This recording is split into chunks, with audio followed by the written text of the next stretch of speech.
All right, you ready to go? I'm ready. All right. So welcome back to the Maley Way. I'm your host, Jim Maley, and this is episode 49. You almost were number 50. You're almost number 50, but this is 49.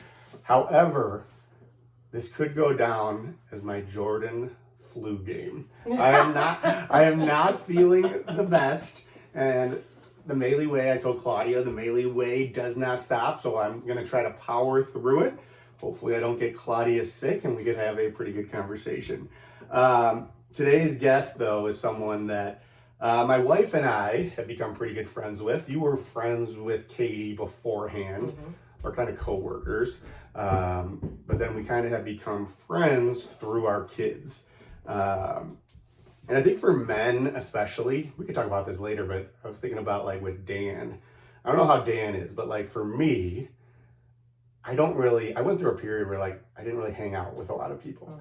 But then when you have kids, it kind of introduces you to a new community. And we were lucky to get introduced to you and Dan, who I really like Dan. I think he's absolutely hilarious and not in like an obnoxious way, like in like a actual funny way, which I like to hang out with. But it kind of wouldn't have happened unless we had kids. Yeah. Like it kind of creates this whole new community. I think especially for men kind of let that slide as they get older. Yes. Well, your kids take priority. Yeah. And this way your kids can be the priority, but you can have friends. You can have fun and hang out with your friends at the same time. Yeah. So I think that aspect has been pretty good. We spend a lot of time together, and we naturally end up talking about some of these things that I think we're gonna be talking about, not only me and you, but the other people that we hang out with. Claudia is a school social worker at Hinsdale South. And as I often joke, I'm just a gym teacher. My role as just the gym teacher guy is to try to connect kids to people like Claudia, to mental health professionals. And I make no bones about that. When I talk to kids, I'm always like, listen, I am not the answer. My whole role is to try to convince you to go find the answer.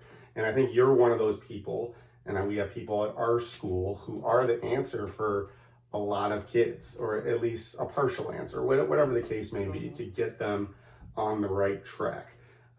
So I'm glad to have you here. Hopefully we can battle through this flu. Yes. Battle through all this. I believe in you. Just wanted to welcome Claudia Kelly to the Maley Way. Thank you. Happy to be here. Yeah, so Claudia, let's talk about your path a little bit. Okay, so let's talk about your path. So you went to Eastern Illinois. Okay, that's where you met your lovely husband. Yes, we did not date. You didn't? At Eastern. Oh, I did not know that. No, we started dating after. Oh. We knew each other. But you hung out? Sort of. Oh, okay. I did not. For some reason, I always thought that's where it all started. No, just afterwards. Yeah. Okay. So you were there at Eastern, and that's kind of where you started studying psychology. So how did? First of all, I guess the first question that I want to ask you with regards to that is why did you study that? What was the reason? There's sometimes people don't have a reason, and sometimes people do. I feel like I have literally stumbled into everything that I have done. It hasn't been by mistake, but I've kind of just lucked out and stumbled into it. Psychology was my major, and I landed there because I just liked psychology classes. Yeah. I like to spend time doing things that I'm naturally good at. I don't like to spend a lot of time doing things that I'm not very good at. Yeah. And my psych classes were fun. I was good at them. And that's why I chose psychology. What I like taking psychology. When I was at Holy Cross, I took a couple. I kind of think they're invaluable to, psychology can be helpful in whatever you do. Whether it's sales, it's important. Whether it's teaching, being a parent, I think it's very important. I think it probably gave you a foundation not only for your career, but also like being a mom. Like I Oh my feel like gosh. that's probably been pretty helpful. Absolutely. Actually, one of Dan's cousins over Christmas bought this parenting book, and she was reading it. She was like, showing it to me. Have you ever heard of it? I'm like, no. She's like, you know everything that's in the book. I was like, well, Yeah. I did pay quite a bit for my degree. Yeah, right. So, sure, but it wasn't all natural. I did learn some of this. Yeah, for sure. Mm-hmm. Well, and the thing that's funny too is I think I definitely use a little bit of psychology with my kids or even with students. And I think one thing I do with my kids, have you ever done this? This is one of my tricks. So let's say Patty, or in your case, Shane, is going crazy and they're going berserk. And I forget where I saw this, but I started doing it and it like worked. I would give them, like, let's say I wanted them to do something. I would give them two choices as opposed to like, will you do this? And like they go crazy. Instead, just give them the two choices. Yep. They feel like they have some sort of ownership, but you win. Yeah. But they think they win. Yeah, I use it all the time. It's forced choice is what we call it. Yeah. Yeah, I do it with my students at school. I do it with my children all the time. And then anything that I offered is really fine with me. So, but it's a win-win. Yeah, no, that's just like I was thinking about with you and psychology and that whole thing. I was thinking like, yeah, we do that with students. And Oh my gosh, yeah. You know, I do it with Katie sometimes. I'm sure you do it with Dan sometimes. Different techniques to try. Which chore would you like to do? Yeah. Would you like to do this? Katie tries it on me. I'm pretty good at overcoming. So you did that. You majored, and then you went to, where did you go after that? I went right to U of I Okay. in Urbana-Champaign. Was that for the social work? Yes. Okay. So my bachelor's degree is psychology, and then I have an MSW, which is a master's in social work. Okay. That I got at U of I. Okay, so is that something that like points you in the direction of working in schools, or could you kind of go on a number of different routes? So with an MSW, you could do all sorts of things. I chose to specialize in schools. Yeah. There's like some additional classes and certification that you need to be a school social worker specifically. And if you do that, you can then do anything else. Yeah. And if, let's say, I chose my concentration to be community mental health, and then 5 years later I wanted to be a school social worker, I would have to go back. So you're like stuck. You're kind of stuck, yeah. You have to go back to school and do like an additional course. So I kind of knew I wanted to be a school social worker. I love the school environment. I was successful there. It was familiar. And that was kind of always where I thought I wanted to go. Right. And I think too, it's kind of like, and I'm sure other social workers, they work with younger kids outside of the school environment, but there, you're going to be working with that young, where I think you can have like the biggest impact, obviously. So you did that, and then you ended up going to Hinsdale Central. Boo. I'm gonna boo that one. I know Katie works there. I know my sister Kelly works there, but it's hard for me to get over that. Sorry to all the Hinsdale people listening, but you were there for how many years? I finished my master's degree interning there, and then I worked as a paraeducator, and then I was hired as a social worker. So I was there for maybe 6 to 7 years. 6, 7. Oh God, 6, 7. 7. Yeah. 6, 7. So I was there until Connor was born, and then I did 1 more year at Hinsdale Central, and then I went to Hinsdale South. Okay, so what was the reason that you made the switch? So a coworker of mine, who's also a friend of mine, was given an opportunity by the superintendent, actually, of District 86, or I think she was the assistant superintendent at that point, to start what's called the self-contained therapeutic program, which was intended for special education students who are not really accessing their education really well in a general education environment.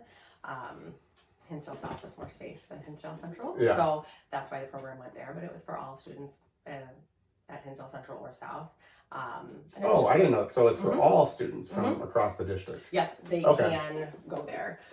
There's like some criteria. You have to be a special education student.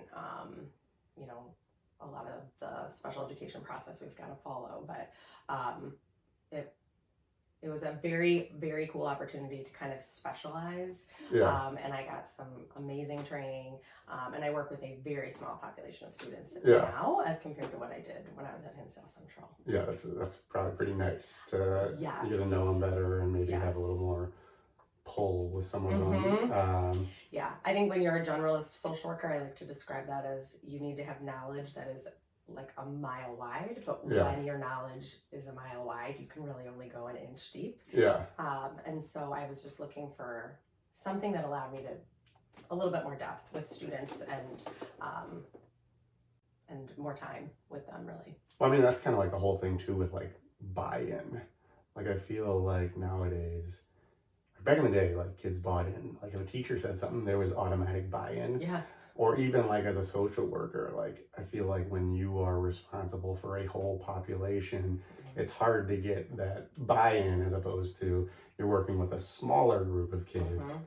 You can get the buy-in, which I think is probably essential to what you do. Oh gosh, yeah, absolutely. That relationship, the more and more I do this, obviously, you know, I like to think that my skills, I've really refined them over my time doing this, but what I have become to learn is really my influence has more to do with the relationship that I develop with my students as compared to a whole lot of exactly what I say. It's more the relationship. Yeah, and that's kind of where I've switched my teaching over the years, is it's gotten to the point where it's way more about the relationship, and because of that relationship, I think I can do like the teacher things a lot better, like especially like management and like discipline. I've been able to do that much better because I've actually like developed relationships with kids, even like the more difficult ones. Oh yeah, 100%. I think I actually was talking to a teacher before break about a student of mine that's in that teacher's class, and they were having some difficulties navigating all sorts of things. And the advice that I gave the teacher was like, you can lean on your own preferences and just let the kid know, like, this doesn't work for me. Yeah. And I think sometimes teachers will want to err on the side of like, this is the school policy, or like, this is what's, the admin want me to uphold in my space. But I think it's more meaningful for especially teenagers if they know that you, as the person that they care about, their teacher that they have a relationship with, if the teacher says, I don't like that, like that makes me uncomfortable, you're going to have a little bit more success, I think, than just being like, well, that's just not the expectation. Yeah, right. Well, and I think that kind of brings up the point that I think I sent you a text yesterday, and I was like, I kind of want to talk about this aspect because I think I've kind of developed a better sense of this over the years because of the experiences dealing with this aspect in relationship to kids. Like, I feel like there is not an adversarial, but there's kind of like you're working on different teams aspect of like the social workers and the mental health professionals and the teachers. And I mean, I think there's a number, I don't think it's like intentional.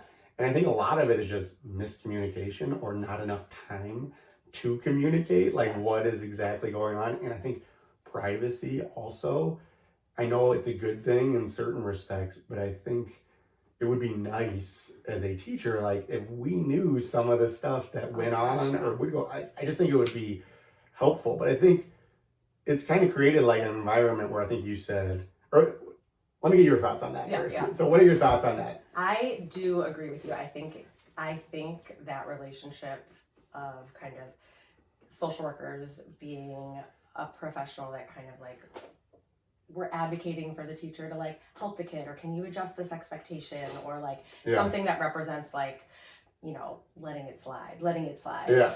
And I think teachers have this reputation of really needing to hold the line and really wanting kids to meet the expectations. And so I think, that can put social workers and teachers kind of like pitted against one another. Yeah. Especially when it is over like one student, one specific issue. Yeah. And so I agree with that. I do think that can happen. One of the things that I like to do in my environment now, I work with a small number of students and only a couple of teachers. So it's much easier for me to pull a teacher in and go, hey, can I help you? Like, let's talk about this for a minute. Yeah. Because it's usually something interpersonal between the teacher and the student that has occurred, and then I get kind of pulled in. Yeah. A lot of the students that I work with are maybe not great educators, their interpersonal communication skills are lacking. Yeah. And so sometimes it's just a communication thing. Yeah. And so I love an opportunity to help mediate a conversation between teachers and students. Yeah. It allows me to kind of see what might that student be doing in that classroom, or what's the relationship between the student and teacher, and how can I maybe help to strengthen that relationship or strengthen that connection, or like maybe something's getting lost. Maybe something's getting lost. Yeah. And, you know, I know my relationship with students individually is very different than in a classroom. Yeah, right.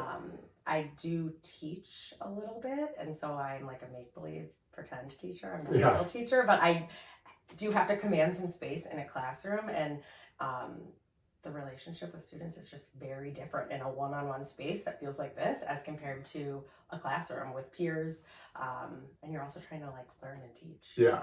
Well, and I feel like you're really focused on, from your lens, the individual. Yes. And teachers are focused on the individual, but also how that relates to the rest of the class.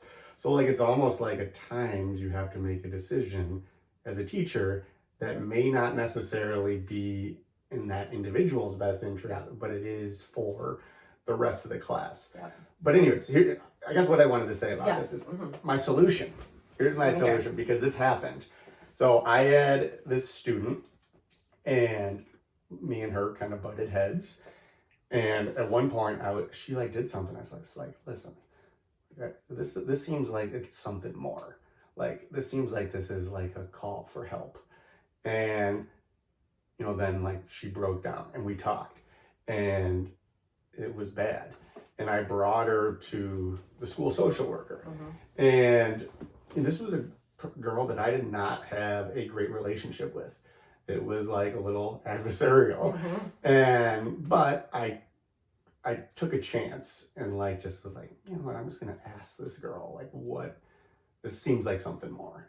And we ended up going to the school social worker, and he was like, we were talking and blah blah blah, and like I was going to leave, and she said, can he stay?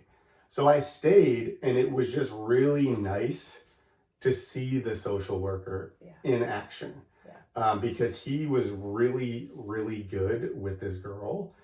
And, you know, just seeing the type of things that he said, and also like he was like strict about certain things, like when she was like, I don't want you to call home. It was like, well, I have to call. Like, and he was like a matter of fact, but he just how he related to her.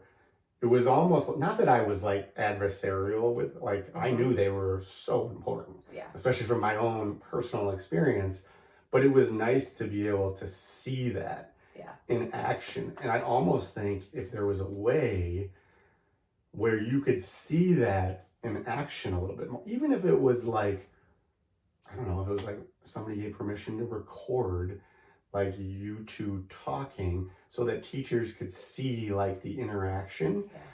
I think it could be so helpful. And I think the same way it could be true for if social workers were to come in and watch the kid and some teachers don't like to be observed, I guess, but like that would be valuable too, to 100%. See the person, because I think you hear the kid's side. Absolutely. And the truth is always somewhere in the middle. Yeah, right. When we talk about dialectics, we can talk about the truth in both perspectives, but the truth is always generally somewhere in the middle. Yeah.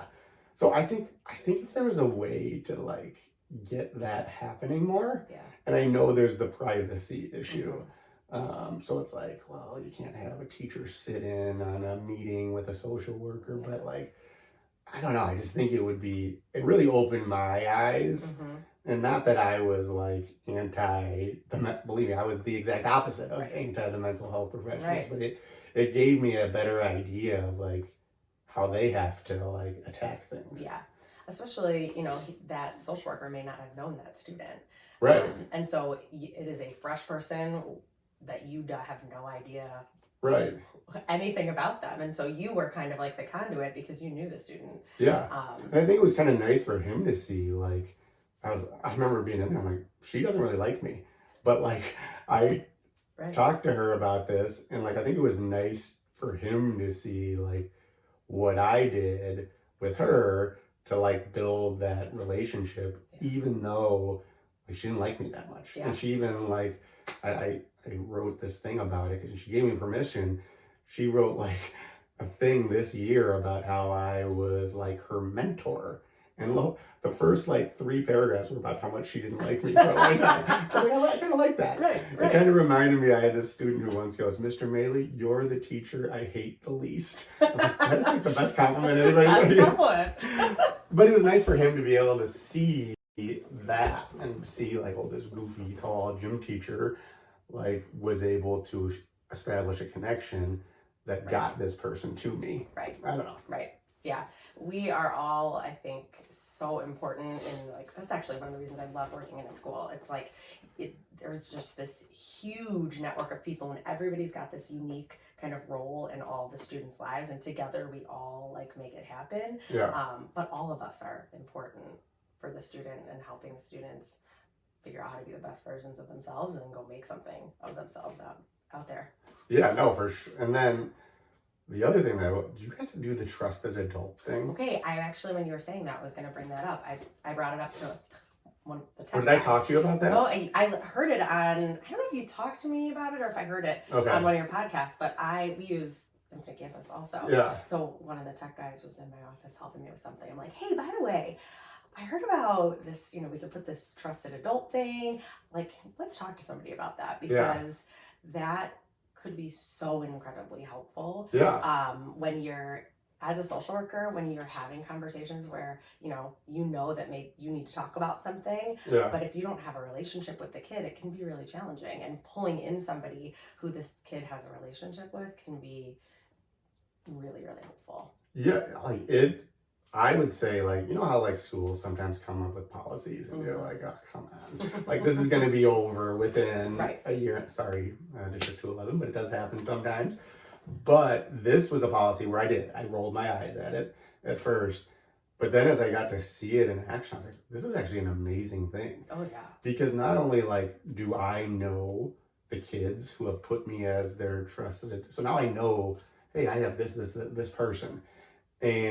But also like I can look up. So let's say, like you said, I'm having trouble with this kid. Mm-hmm. I can look up, oh, Claudia, who's his math teacher, they're the trusted adult. And I can then go to Claudia and be like, what's this kid's deal? Right, what's working for this what kid? What works? And then like that's been very helpful in both ways, either teachers coming to me or me going to other teachers about a kid. I just think it's like a really smart way to connect kids to, adults. Oh, yeah. I mean, we all look at Infinite Campus for all the things. Yeah. So, like, let's put that on there. Yeah, I would highly recommend it. I'll ask about it again. Yeah, you should. I'm nothing if not persistent. No, it is. I'm telling you, it has been kind of like a game changer. Yeah. Like I've actually talked about the idea of doing this. Like you have your own little one day or maybe a couple days out of the year where you meet with your whole crew. Like you meet in a room with like your 30 kids.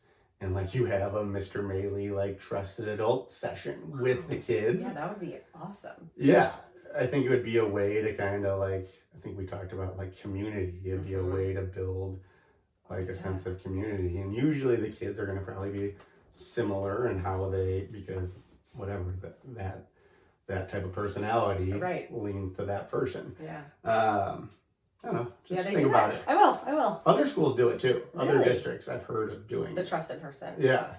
Yeah, I like it. Yeah. I think might as well do it. All right. So the other thing that I wanted to talk about, like you talked about your strategy, which I have to say, I told you before, very misleading in terms of what it's, the wording of it. I was like, wait a minute, what is that? But then as I read up on it, I was like, okay, that makes sense. So it's called DBT. DBT. So this has been like a game changer for you. Yeah. So this is a specific type of therapy. If you are just like an adult looking for a therapist, on therapist profiles, people will say like, what type of therapy? What's like their modality? How do they counsel? What is the perspective they counsel from? Yeah. So dialectical behavioral therapy, or DBT, is a specific type of therapy. It's the therapy that I use most often. It's the one that's used in the program that I work in. Now, do you have leeway in terms of what you use? Like, could you use something else, or is that like what your program has decided to go with? So the program I work in specifically, I think we've kind of moved a little bit away from it over the years. I began working in this program in fall of 2016. Okay. And so most hospital programs, like if anybody has been hospitalized at a partial hospitalization program or an intensive outpatient program, most of the time DBT is the modality of therapy that's used. But we took it and made it fit in a school model, which nobody else was really doing at the time.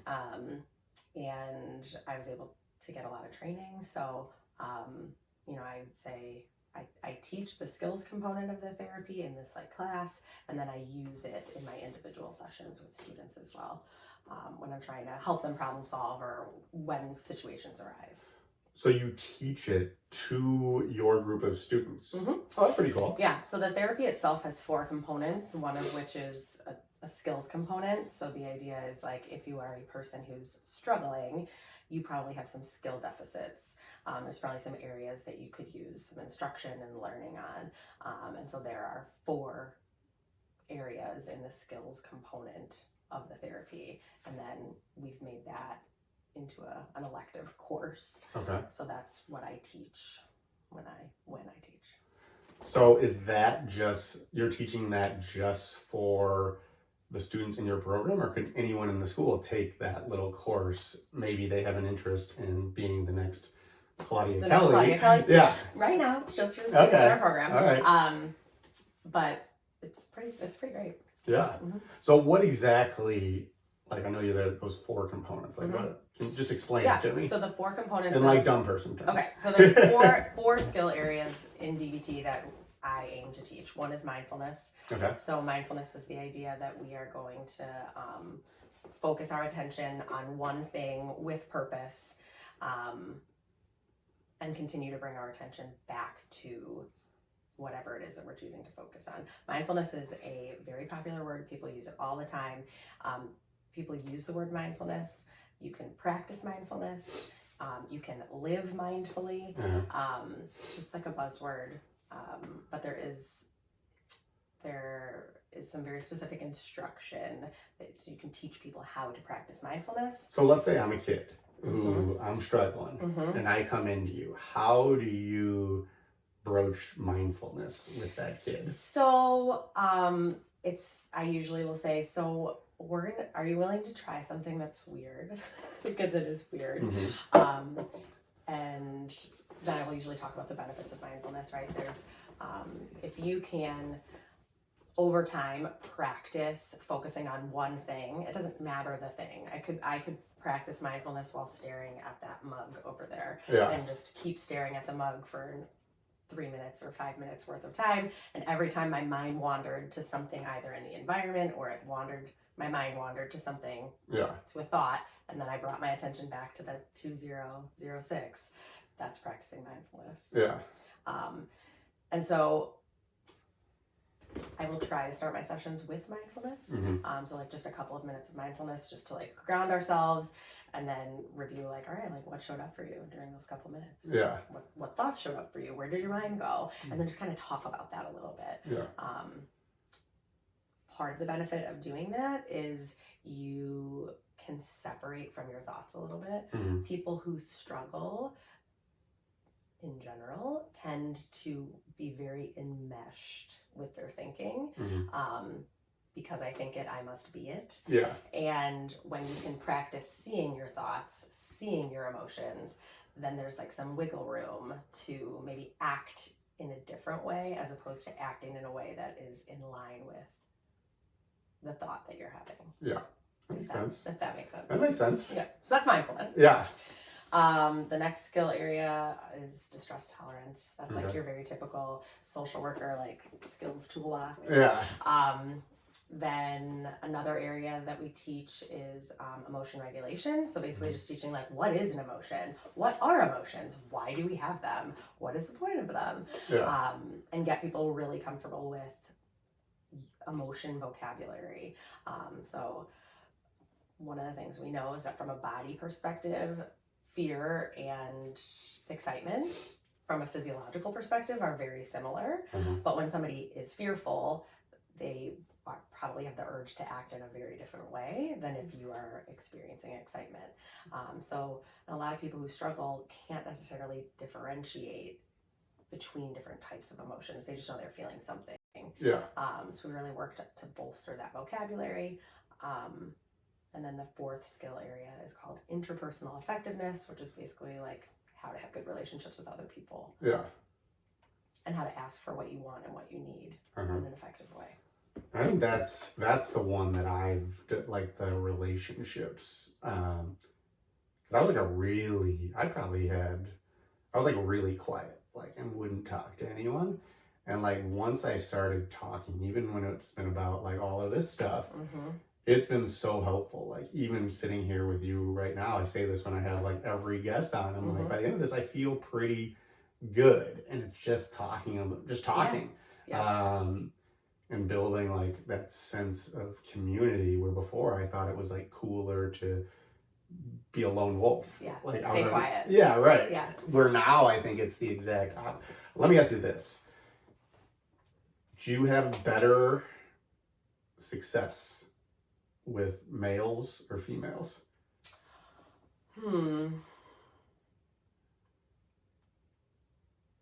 Yeah, I think it depends. Like let's try this.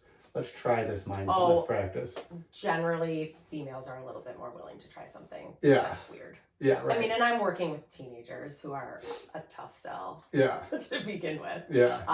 But usually female students, I think, are a little bit more willing to try something that's odd. Yeah, for sure. I was wondering that if it's a little harder to work with the males as opposed to the females. Sometimes it is. I think sometimes it is because I think it's just harder to relate to somebody who's a different gender than you are, and developing that relationship and rapport just like kind of takes some time. Yeah. And you know, I am who I am, but I don't look like everybody that I talk to. I don't have the same experiences as everybody that I talk with, and so at least that gender piece is like, okay, well, at least we have that in common. Yeah, right. So it's a nice place to start. Well, so over the course, you've been doing it for how long? So this is my 15th year. Okay, so from year one to now, have you seen improvement in terms of like, kind of like the buying into what you're doing? Not only with the kids, but with the school and everyone else. Education is doing a very, very nice job of thinking about the social emotional learning of adolescents. Yeah. I think as a whole, it's become a part of our vocabulary. Even just thinking back to when I started, if there was a student who was hospitalized for a mental health concern and then came back to school, we didn't have a lot of options for them. So we would end up, and if it was a student who had a very rigorous course load, sometimes they would end up having to drop an AP course, for instance, which, every situation is a little different, but because there just wasn't a place or a space to support students when they returned. Yeah. And we have so many supports in District 86 now as compared to when I started there. Yeah. I think education is doing a nice job of that. And even thinking about like Highlands, like where our kids are at, I love seeing all their like second step curriculum come and kind of what they're teaching the kids. And we didn't learn that when we were growing up. Yeah, for sure. At all. Didn't learn any. And that's what I also wonder is like, do you think that kids have become more anxious, more mental health issues because of like the stuff going on around them? I mean, they do have to deal with a lot more. Oh my gosh, yeah. Like, do you think that it has become more prevalent, or are the kids more comfortable talking about it now? I think both. Yeah. I don't have like some hard You don't have the stats, statistics, but I do rely on my gut quite a bit. Yeah. My gut tells me that it's both. I think because it's more mainstream to talk about our experiences, and kids just have vocabulary now to talk about what they're feeling. Yeah. You know, I'm a person who identifies as being anxious, and Yeah. I never would have used that word in high school or even like in early college. And Do you talk about that with the students? 100%. Did you always talk about that? No.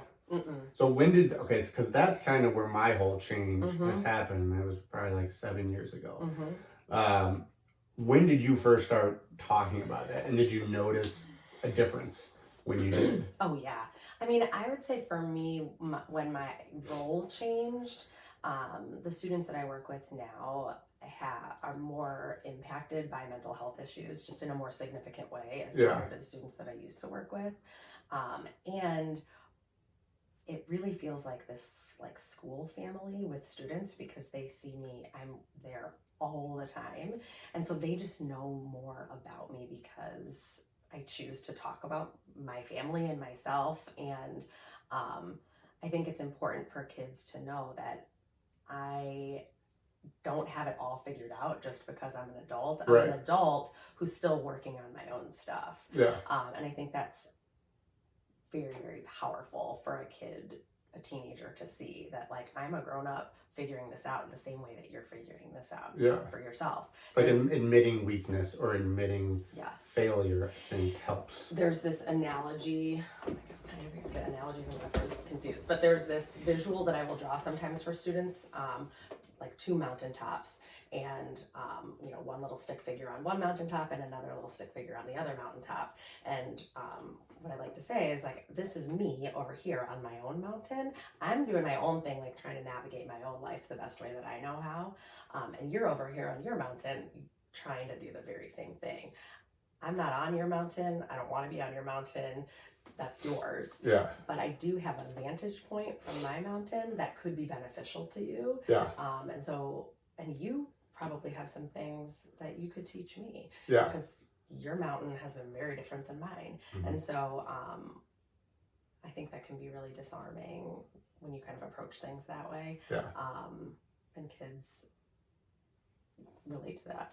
Yeah, like you have, like I do think experience like really help. Like I think that's kind of what you're saying. Like you have a perspective from your mountaintop with all this experience, not only with yourself, with maybe being anxious or having anxiety, but you've seen 15 plus years of it. Right. And you've seen like the things that have worked, the things that haven't worked.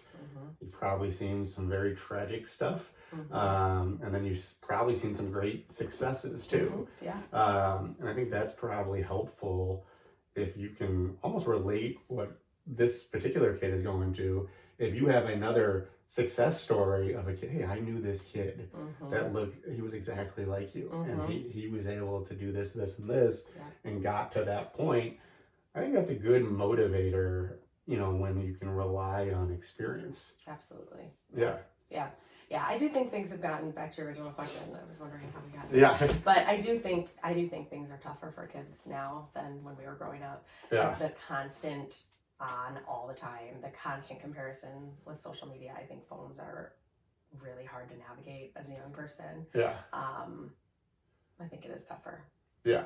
No, for sure. And so I think there probably is a lot more anxiety than in the past. Although I do think, like we said, that they're willing to talk about it a whole lot more, which is a good thing. Yeah. Oh yeah.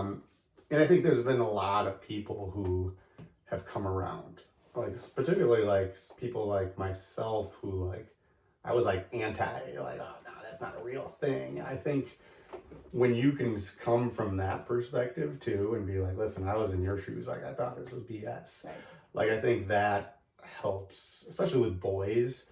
I think relatability really matters, but what I've said is I think with boys it like really matters because I think they are on this side, where I think the female students are more, mental health is a thing. I get it. Like, that's a thing where the boys, if they can hear another, like a man say that, 100%. I think it registers with them. Yeah, I mean, I think we've done a nice job, like, culturally and societally, but there's still a stigma attached 100%. to being a guy and talking about how you're feeling. Yeah. It's tough. Yeah. No, I think it's probably always going to be there to a certain extent. But I guess like my feeling that I always say now is like, I always thought like being tough was like putting your head down and just grinding it out. Mm-hmm. Now I think the tougher thing to do is talk about it, like admitting, I don't want to say weakness, but admitting that you struggle. To me now, I think I'm kind of trying to redefine that to be the tougher option, because I think it is. I think that is the tougher option. Yeah. And it's the better option for you, like if you do it. Yeah. I think being tough is the ability to do something challenging. Yeah. That's how I define that, right? Yeah. And what is challenging for you may not be challenging for me, but regardless, it's challenging. Yeah. And somebody who has the grit to be able to navigate a challenge is pretty tough. Yeah. No, I think kids are kind of starting to be more aware of that and realize the value in, being willing to talk. Something that I would have never would have thought I would have been here with Claudia, sitting in the basement, talking about mental health, but here we are. Mm-hmm. And I think I'm been better for it. Absolutely. Well, and that's that back to that idea of dialectics, right? That the two opposite things can both be true at the same time. Yeah. You can both be struggling and be tough. Yeah. Right? It's not an either or situation, it's a both and. Like a zero-sum game or whatever they say. Yeah. Yeah, and like, I guess the other thing too is like, how do you equate that, the DBT in terms of like the discipline versus like, oh, there's this mental hurdle that they're over. Like, how do, because I think that kind of is, both of these things can be true. How do we address both of them? Yeah. I think often when people are in therapy, it's because they're struggling with an intense emotion, and generally something isn't going well in their lives. They have a goal or something that they're hoping to achieve, and they're not able to achieve it because they're struggling. And so finding that space of leaving room for your struggles, but not allowing your struggles and your emotions to dictate your behavior. That's something that I say all the time. Like, emotions happen, right? We have emotions. Sometimes they make sense. Sometimes they do not. But the trick is being able to create space for your emotions, letting them be, and also not letting them dictate your behavior. We want to practice making decisions that honor the type of person we want to be or where we want to go. Like, what are our goals? What are our values? And that's where I end up doing most of my work, is like trying to validate emotions, validate what is very valid for somebody, and then also figure out how can you also get this thing done or do what you need to do in order to be proud of yourself, or get, sometimes in school it's get the assignment done, get the test done, go to swimming, even though you hate swimming, right? So that it doesn't mean that you're not anxious about swimming, but we have to figure out some way to get you to swim in the pool. You're right. And it's tough, and sometimes it doesn't mean like swimming like everybody else. I think sometimes that's where when a teacher doesn't see the work happening sometimes behind the scenes with social workers and students, you can think that, oh, well, you're just adjusting the expectation. Well, like, no, the expectation's still there. We're gonna get there. But like, we gotta go a little bit at a time. But that's, I think, again, the idea of dialectics, where I think people go wrong. Like, if you're anxious, you have anxiety, well then, like, just don't do the thing that makes you anxious. Well, no. You still gotta be able to. You still have some things you have to do. You have to do. And if you let your anxiety dictate your behavior, your life is going to get really small, really fast. Well, that kind of is like too, like, even, like, I think I said this in another podcast. We spend all this time like, oh, we got to make these lessons engaging, exciting, blah blah blah. I'm like, yeah, I understand that point, but the kid also needs to learn how to be bored and overcome and Yes. just be bored. You just need to be bored. Yeah. And it's kind of the same concept where sometimes you got to learn how to deal with that type of stuff. Yep. Well, I think we're doing our kids a disservice by blocking them from challenges and from discomfort, because life is full of uncomfortable things. Yeah. And you have to be able to tolerate discomfort. Yeah. In order to be a successful person.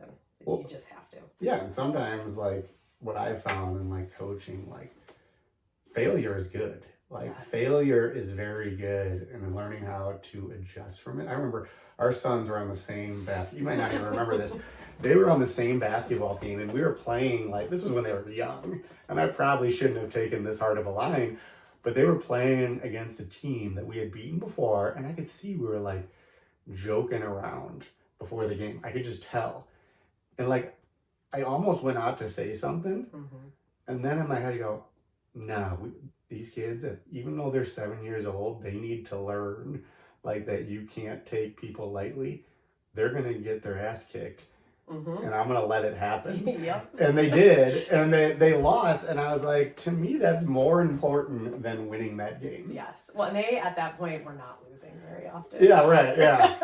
But like, I think that's important to like learn those things, and I think we have, as a world, we've stopped understanding the value of failing. Yep. And that goes with like school. Like we pass everyone, we do all this stuff, and it's just like sometimes there's value in things not working out. Yep, and absolutely. Figuring out another way. Yep. I think I'm often thinking like, okay, how can I show up in a therapeutic way for this student? Like what would represent something therapeutic? And oftentimes it's holding the line. Yeah. Because I think it's more helpful for them to experience the discomfort that comes with failure rather than letting, well, we're just going to pass them through. Yeah. Well, what do you think about this theory? I talk about like short-term empathy versus long-term. I think we have become such a short-term society where like we're going to make a decision to make the kid feel good in the moment as opposed to make the decision that is going to help them in the long run. 100%. I think it's because in the moment, like you can directly say like, hey, this decision made this kid smile or made this kid happy, where you're never going to know that long term, you're never going to be able to like correlate that decision to 15 years down the road. But it could have an impact. You don't get any credit for that. Right. Especially as an educator, because we leave their lives. Right. There's one of the things that I will do with anybody in a session is do a pro-con list, right? Yeah. Or it's one of the distress tolerance skills is do a pro-con list, right? But one of the Do they write it out themselves? So I usually will have the student write it out, and then we write, is this a short-term or a long-term pro or con? Yeah. And what you find is that decisions that have short-term pros often have long-term cons. Oh, yeah. And something that's a short-term con has a long-term pro. Yeah. And so if we are not thinking about the long-term, then we're missing a huge part of the decision-making process if we're only focused on I like that. that. Can you repeat that?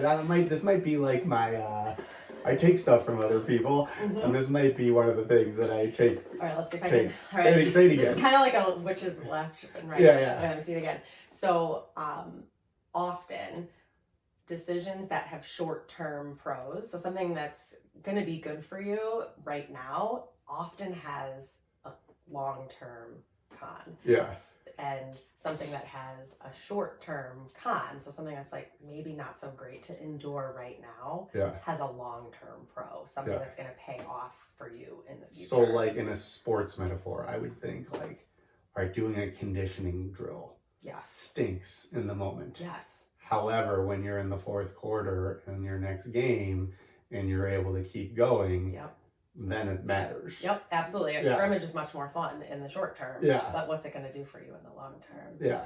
But that's, Yeah. I mean, or even like now to think on the other perspective, like I always say, like in basketball, I know I keep comparing things to basketball, but like you could become a great shooter as a little kid. And what I have found is the people that are great shooters when they're young end up not being good when they get older, because that's all they learn how to do. So yes, while it may get you 12 points a game in your 5th grade basketball game, it's not going to make you a better player in the long run. So that's kind of like that short term. Yeah. I like this theory. Yeah. All right. Yeah. Got to think about those long terms. Yeah. I'm going to use that one just like my Dan Loftus. He came up with his dad. No is not the beginning of a negotiation. I like that one. Yes, I could have used that this morning. Yeah. Oh, that's a good one. I'm gonna write that down. I'll just listen to it again and I'll be able to hear it. Okay, so the other thing that you were talking about too is in terms of like holding the line. Mm-hmm. Okay, so with our kids, our own kids, what do you think from a social worker perspective, you think parents these days are getting right and what they're getting wrong? Even if you're critical of me, I know you've seen me in action. Yeah. What are some things that you think maybe we could do a better job with? I think it kind of comes back to the long-term, short-term thing. Yeah. The more I've been doing this the more I have been parenting and the more I have been working professionally. Has that made you a better social worker? 100%. Yeah, I think so too, yeah. What I do at work allows me to be a better mom. Yeah. I am so lucky that the time that I spend everywhere in my life helps me in the other place that I'm in. You know what I do sometimes, which, like, let's say I have a kid who is really bad. I always try to think of, like, my own kids and, like, how they got to that point. But then, like, if I have a kid who's, like, a really good student, sometimes I call home or I email home and I'm like, listen, I'm a father. What did you all do? Yeah. And the parent, I think, is happy to be like, well, this guy's appreciating that. Yep. And they'll write me an email about like how they parented their kid. Yep. Because like I see like the future in my current students of what my kids may or may not become. Absolutely. Yeah. Yeah. It's such an interesting vantage point. I have to try to not always project, I think, because I work with adolescents and most of the adolescents I work with are struggling. Yeah. When one of my boys is struggling or experiencing something, I sometimes can be very firm about how we're gonna, as parents, this is how we're gonna navigate this situation, because I don't want, this to turn into something bigger. Yeah. And it doesn't always work that way. Yeah. But that is something that I do sometimes, is that projection. Yeah. It's not always positive. I can see that. Not always positive. But I do think as parents, like our generation, is that your question? Kind of like, yeah. What are some things, we're doing some things right in terms of like not beating kids. Like, yes. Yeah. That's obviously something we're doing well, but like, what are some things that we could work on? Or maybe we've gone too far in the wrong direction. Yeah, I think, one of the formulas that I use is like, you've got to validate the emotion. Yeah. But just because somebody is experiencing an emotion does not give them a license to behave in whatever way they want to behave. Yeah. That's just not feasible. Yeah. And it's just not effective to be that type of a person in the world. Right. Because there are people who you're going to bump into in your job who are not going to let you just do whatever you want. Yeah. So I sometimes I think just like explaining that, and I know I am a guy where I'm like, well, when I say no, that's how it is. But I do also try to like explain why. Like even something as simple, sorry, I didn't mean to cut you off, but I was thinking about it. Like we have like a double doorway coming out of our locker room at school. And like I have to go lock the door, and all the time a kid comes and goes through the door I'm locking, as opposed to on the right side. So I stop. This is like a stupid thing, but I will stop them and I'll be like, hey, listen, you take driver's ed yet? And they're like, oh, yeah. I was like, okay, so in America, what side of the road do we drive on? And they'll be like, right. And they're like, okay, I get it. I'm like, no, hold on. And so like, I will take it to the point where I'll be like, see, like, what happens if I'm closing that door and you chose to violate those social norms? I'm bending over, you hit me in the head, I fall down, I have to go to an ambulance, takes me to the hospital. Now my kids have to come and see me in the hospital. And like, I go on and on about it. And like, it gets them laughing, but it also, I think, makes them realize like, oh yeah, there are like long-term consequences that could happen as a result of stupid behavior. Yeah, I am a person who's living in a society with other people. It's not just me. Yeah, right. Yeah, I was waiting for a student to enter the outside of the school to come into the building, and one of my coworkers was coming in, and the person in front of her didn't hold the door open for her, and it kind of slammed her in the face. Oh yeah. And she was like, nobody holds the door open for anybody anymore. And I had to stand there for a number of more minutes, and I watched, and not one teenager held the door open for the person behind them. Nobody even looked to see if somebody was coming in behind them. I was floored. And you know what they do too? Like, you know how like when someone opens a door, and so like you'll sometimes like hold it until the next person's hand hits the door. You'll hold it and then go.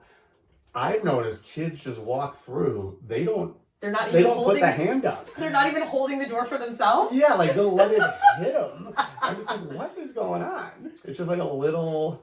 So I've like really started like taking those moments and trying to make it funny, but like taking it like really seriously, like just little... Because I'm like, I want this kid to remember this. Right. So I want him to remember like, hey, you open the door for someone who, you know, is behind you. Or, you know, I'm sorry, like, you open the door for a woman. I know maybe that's not with like what we believe nowadays, but like, I think it's important to like have those manners. And I don't think that there's anything wrong with that or wrong in teaching that. No, definitely not. I will often like, if I don't like the way that I was spoken to at school, at work, I'll often be like, actually that didn't work for me. We're going to try that again. Oh yeah. And then I will close the door again. There's a door that has to be badged for a student to get into like our outer space. So I'll make them close the door, make them knock again.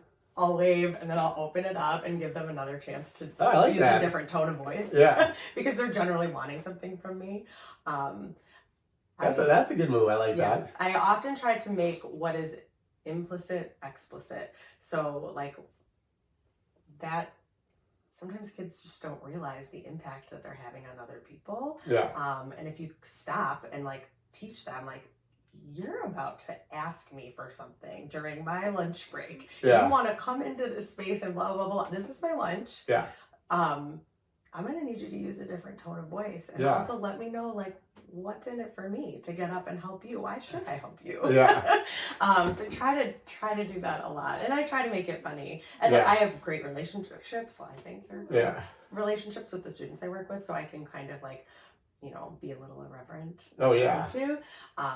Well, I think that kind of reminds me of like I do this thing where like if people interrupt me when I'm talking, I just start over. So like let's say I've like gone, and the kids know it now. Like so I'll go for like 3 minutes, and especially when like we're doing something the kids want to do, and like someone will say something, I'll start back at the very beginning and repeat it almost verbatim. I even try to do like the same mannerisms, and like sometimes I'll just keep going back, and like the kids think it's funny, but like eventually they get it. Or here's another one that you might be able to use as a social worker.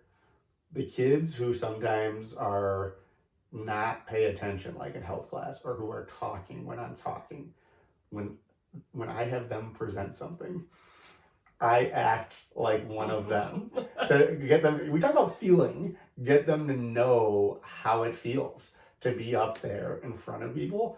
I found that that's been very helpful. Mm-hmm. And so I'm wondering if you could do that as like one of your more difficult kids, if you had them be like, hey, why don't you work with me today and kind of act like how they act.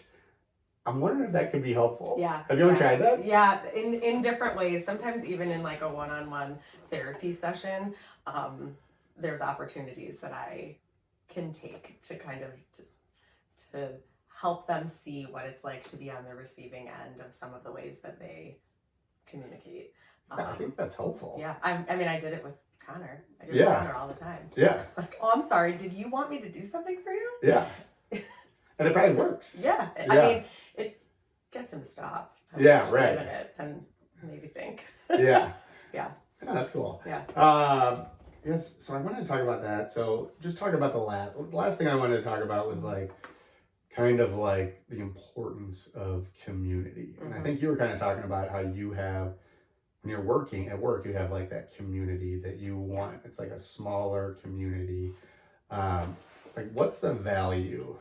I think you said, because you were talking about the stuff with the Maley Way and how I've been able to create this like space where I call it my permanent solution, but I don't necessarily know if that's the case. I just know like this has become like a bit of a superpower for me in a way to do this. It's made me feel really good. And I've like kind of created this like little community of like, you're now one of the podcast guests.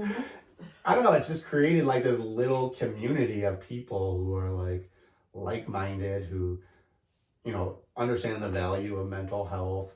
And when I go around and speak at different schools, again, it gives me that same sense of community. Like, how do you see, why do you think that's been successful for me? So this is something that I have thought about ever since I've started listening to you talk. And part of, I think, and maybe this is me, like, I don't know what this is. Maybe I'm wrong, but I feel like when I hear you say that, I'm like, yeah, this is Jim's permanent solution. This makes sense to me because I've heard you so much talk about, like not really understanding what was going on for you. You didn't necessarily have the language to be able to pair with your experience. Yeah. And you have language, but you over and over again are making sense out of something that felt very senseless to you. Yeah. And when we are in the middle of something that feels confusing, that's very, very challenging. In addition to navigating the difficult emotions that we have, there's this additional layer of like, this doesn't make any sense. Yeah. You know, and I've heard you talk about, you know, like, I have a great life, like everything's kind of worked out for me, like why am I struggling with this? And when we pair language with our experience, we actually are activating a different part of the brain that is not responsible for our emotions. Yeah. And when we over and over again can kind of like tap into the thinking part of our brain, the emotion part kind of like quiets down a little bit. That is probably the most analytical and best, as you were talking, I'm like, that, I think you're right. Like that, because like I was someone who always needed to make sense of things. Yeah. And I thought of myself as like a problem solver. Like I could look at a problem and figure out the solution. Yeah. And like, I'm very relentless in terms of like going after it. But like you said, like I couldn't identify the problem. I didn't know what it was. And then I didn't know how to adjust or to react or how to get myself out of it. And I think you're right, like just talking about it over and over again, it's giving me like the language to be able to, you know, actually explain it to myself. Yeah. Explain it to myself while I'm explaining it to other people. And I think that's a really good point. And the other thing that I always say is like, I don't do well with uncertainty. I think that's why COVID really got to me. But the same thing holds true with that. Like, I didn't know what was going on. And it was just uncertainty. This is, talking about it is kind of giving me a little bit of that certainty back. Like, hey, this is what it happened. This is what it is. This is something that goes on in your family. Well, let's try to attack it and be a problem solver. But you need to know what the problem is first. Absolutely. Yeah. Absolutely. There is this tool it's just called a model of emotions. And oftentimes when I'm working with a student who's experiencing an intense emotion, I will pull out my model of emotions and I'm like, okay, I'm just gonna like record this while we're talking. And there's all these, vulnerability factors. What were your thoughts? What were your emotions? What was happening inside your body? What were your urges? Did you act on those urges? What emotion is that? And I just kind of like scribe as they're talking. And what I find is that we can fill out this whole model of emotions and it makes perfect sense. Yeah. And for a person to be able to share something that feels senseless and chaotic and really uncomfortable, and for somebody else to be like, okay, all right, well, actually that's here, that goes here, that's okay, I'm gonna call what you just said this. Okay, it sounds like you had this urge, but you didn't act on it. And then to have this piece of paper with their entire experience, like kind of laid out in these nice little boxes. Yeah. The student is often like, oh, okay. Yeah. And then we just kind of move on. Yeah. Right? Because we weren't going to change the emotion. Like you weren't going to change your experience. But through this, you've been able to make sense out of it. Yeah. And you've created this sense of acceptance. Yeah. And I think that's the other thing is like you've just allowed this part of yourself to like live the rest of you. Yeah. And I think that's what you're doing with this community too. It's a community of like, you've been brave enough to talk about your experience, and through doing that, you've accepted yourself. Other people have accepted you, and it's created this whole community for other people to kind of accept themselves as well. Yeah. Claudia, you know what? I think you might have to get that little private practice going again, because that was like, all right, let me ask you this question and be honest. Mm-hmm. Had you worked that out in your head about like that little diagnosis you've made of me? Had you already worked that out in your head, or did that just come to you right there? I haven't explained. I have never used words out loud in that way. But as I listen to you talk, I'm like, yeah, this makes. This makes perfect sense to me. I think that's spot on. I totally understand why. I totally understand why this makes sense, and I couldn't have put that into words myself. Oh. But I think it's right. Like, so now I think I can put it into words because I can just copy what you said. I'll just rewind it over and over on a loop. Well, and the other thing that you've done too is you've done it in this very like powerful male way. Yeah. Right? Like this is not like, I mean, you're like, you've got a podcast, you got like your name on stuff. Yeah. You're like going around, you're in this like kind of position of like authority when you're speaking, and that is really akin to like the person that you are in society, right? Yeah. You're a teacher, you're in a place of positional power, like in your family, you're like the guy, you're the coach, like you're doing all the things, and so you've figured out a way to take care of yourself in a way that is very Jim Maley. Yeah, it's true. Yeah. And I think people ask me that too. They're like, do you want to ever go back to coaching? And I'm always like, you know what? Like as a basketball player, I think I was good. Not great. As a coach, I think I was okay. Like decent. But like at stuff like this, I think it's something that I keep improving on. I think I have the ability to have way bigger impact than I could as both a player or a coach. Like I think I have the ability to be more impactful. So like, no, I don't think I would ever want to go back to coaching because I don't think I was that good at it, to be quite honest. Well, and maybe you feel that way because this is where you are like growing. Yeah. When you were doing that, I mean, I don't know what that was like for you, but I think we feel like we are impactful with other people when we feel like our truest self is out there. Yeah. And like in this space, you are learning in a really maybe different way than you were when you were coaching. Yeah. I don't know. It could be. I don't know. Claudia, I might have to go. You might have to be like my little muse. All right. I'm down. Yeah. No, that was great. I really appreciate you coming out. Is there anything else you want? Can't really find Claudia anywhere. She's off of social media I went now. off of social media in July. It's been a great move for me, although I do have a little bit of FOMO. Yeah. Because like I can see in my email, like You have like 5 DMs from Katie Maley. I'm Yeah, like, yeah. What is she sending me? I know. Yeah, it's Yeah, you kinda, can't find me anywhere. yeah, you can't find her anywhere, but if your kids go to Hinsdale South, you might be able to You find might her be there. But yeah, no, this was great. I really appreciate you coming on.